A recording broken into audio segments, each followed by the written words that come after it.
আসসালামু আলাইকুম ওরহমতুল্লাহ। মুখমণ্ডলে অগ্নিশিখা প্রজ্বলিত করিয়ে শাস্তি প্রদান। জাহান্নামে শুধু আগুন আর আগুন।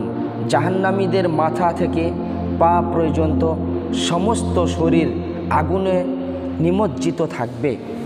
আবার কোরআন মাজিদে কোনো কোনো অপরাধীর ব্যাপারে বর্ণিত হয়েছে যে তাদের চেহারায় আগুনের শিখা প্রজ্বলিত করা ও চেহারাকে আগুন দিয়ে গরম করা হবে।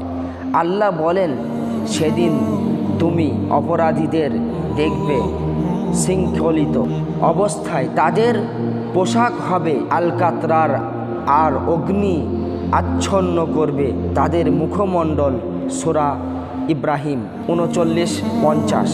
আল্লাহ মানব দেহকে যে বৈশিষ্ট্য দিয়েছেন সে সম্বন্ধে তিনি বলেন, আমি মানুষকে সৃষ্টি করেছি উত্তম উপাদানে।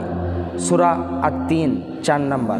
মানুষের পুরো শরীরের মধ্য চেহারাকে আল্লাহ তাআলা সুন্দর ইজ্জত ও মাহাত্ম্যের নিদর্শন বানিয়েছেন। তৃপ্তিদায়ক চোখ, সুন্দর মাননিশয় কান, নরম ঠোঁট, গঠন দেহ, যৌবনকালে কালো চুল মানুষের সৌন্দর্য ও আকৃতিকে অধিকতর উজ্জ্বল করে। আবার বৃদ্ধকালে চাঁদির ন্যায় সাদা চুল মানুষের সম্মান ও মহত্বের নিদর্শন।